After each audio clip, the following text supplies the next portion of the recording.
और ये जिस तरह के आरोप प्रत्यारोप, हमले और उसके बाद काउंटर अटैक और आफर का रिजेक्शन और फिर हम इन्हें देख लेंगे तो उनका हम इन्हें देख लेंगे, ये हो क्या रहा है?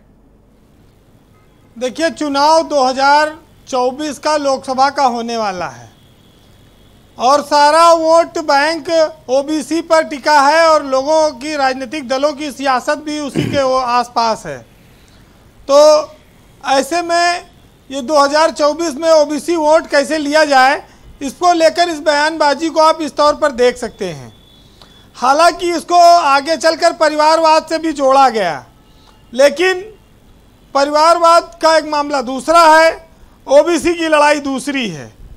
देखिए, अखिलेश यादव ये जानते हैं कि पिछड़ों के नाम पर बीजेपी में सिर्फ केशव मौर्य एक बड़ा चेहरा है और अगर उनको लेकर कोई बयान किया जाए तो इससे एक पूरे समाज में एक संदेश जाएगा, क्योंकि वो खुद भी ओबीसी समाज से हैं अखिलेश यादव, और मौर्य के लिए वो बात कहते हैं तो वो एक चर्चा को चलाना चाहते हैं।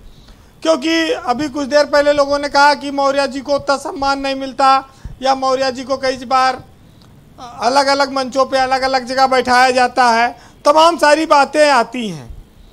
लेकिन ये बात सब हर कोई जानता है कि यूपी में बहुमत की सरकार चल रही है योगी आदित्यनाथ के नेतृत्व में। किसी में हिम्मत भी नहीं है कि विधायक तोड़ ले, चाहे 100 चाहे 50, और कोई विधायक टूटेगा भी नहीं। केंद्र में भी उनकी बहुमत है, तो आज बीजेपी से टूटकर अलग होने का कोई सवाल किसी का नहीं है। ये जरूर है कि 2024 को लक्ष्य रखकर ये चीज़ आगे बढ़ाई जा रही। ये डिबेट बीजेपी के कुछ उन लोगों को भी अच्छी लग रही होगी जो चाहते होंगे कि सत्ता परिवर्तन हो जाए, नेतृत्व परिवर्तन हो जाए, 2024 में कुछ ऐसा माहौल बनाया जाए।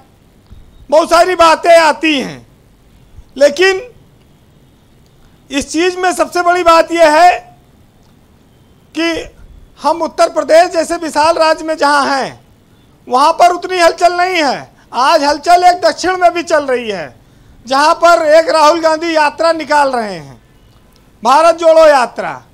उस यात्रा में करीब 130 के लगभग सीटें आती हैं अगर दक्षिण भारत में आप देखें लोकसभा की, और वहां पर 29 सीटें कुल कांग्रेस के पास हैं और 28 सीट है बीजेपी के पास। लोग ये कहते हैं कि अगर 129 में अगर कांग्रेस 70-75 सीट जीत ले तो बीजेपी की सीटें कम हो जाएंगी। ये एक लोगों का आकलन है। ये अलग बात है कि रिजल्ट क्या आएगा लोकसभा का। तो ये जो यात्रा चल रही है इस पर बीजेपी का भी बड़ा फोकस वो भी निगाह लगाए हैं कि इसका रिजल्ट क्या आएगा। ब्रजेश जी, एक बात और चाहिए कि अखिलेश अगर केशव मौर्य को मुख्यमंत्री बनाने का ऑफर देते हैं तो 4 बार उनके परिवार में मुख्यमंत्री रहा, वो किसी और को उन्होंने नहीं बनाया। लोग ये बात कहते हैं, उन पर परिवारवाद के भी आरोप लगाते हैं। लेकिन परिवारवाद कोई भ्रष्टाचार का पर्याय नहीं है इस देश में। और परिवारवाद का आरोप वो लोग लगाते हैं जिनके खुद के भी परिवार नहीं हैं। बहुत सारे ऐसे लोग हैं, और परिवार होना कोई बुराई नहीं है, परिवार ना होना भी अपने अपने जीवन का निजी राय है।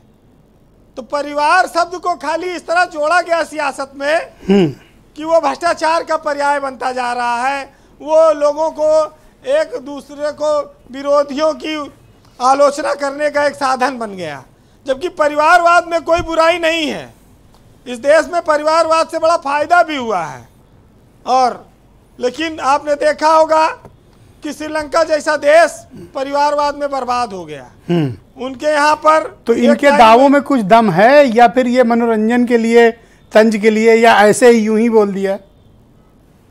देखिए, दम तो कुछ नहीं है, लेकिन शायद अखिलेश यादव ने ये 2024 का चुनाव देखा होगा और बीजेपी में एक चर्चा चलाने की कोशिश की कि किसी ओबीसी को मुख्यमंत्री बनाया जाए, क्योंकि लोकसभा में ओबीसी का वोट बीजेपी लेना चाहती है।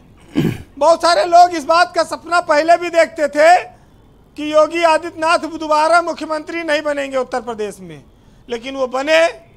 नेतृत्व परिवर्तन की कहीं कोई गुंजाइश नहीं है। फिर भी राजनीति में लोग अपनी संभावनाएं तलाशते रहते हैं, वैसे हमारे देश में तमाम सारी चीज़ें हैं। और एक आदमी ने कहा है कि चाहे कोई दार्शनिक बने, साधु बने या मौलाना बने, अगर वो लोगों को अंधेरे का डर दिखाता है तो समझ लीजिए कि वो अपनी टार्च बेचना चाह रहा है। तो इस देश में तमाम सारी ऐसी भी चीज़ें होती हैं।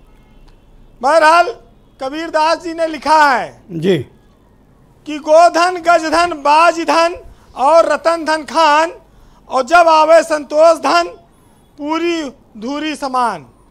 यानी कि जीवन में किसी के पास क्या है क्या नहीं है इसका अंतर मिट जाता है जब संतोष हो जाता है, लेकिन सियासी लोगों को संतोष नहीं होता।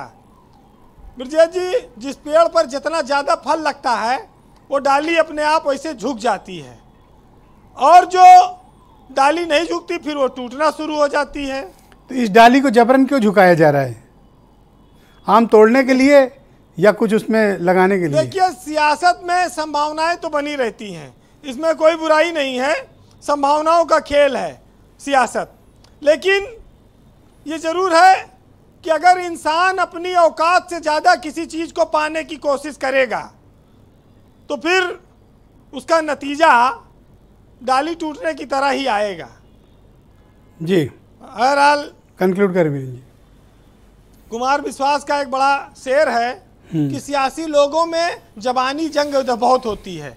जब ये एक साथ मिलते हैं, बैठते हैं, तो ये एक साथ बैठ के चाय पीते हैं, गले लगते हैं, जनता लड़ती रहती है। ओम प्रकाश राजभर ने कहा, भाई हम तो अवसरवादी हैं, सब अवसरवादी हैं, जिसको जहाँ जैसा अवसर मिलता है।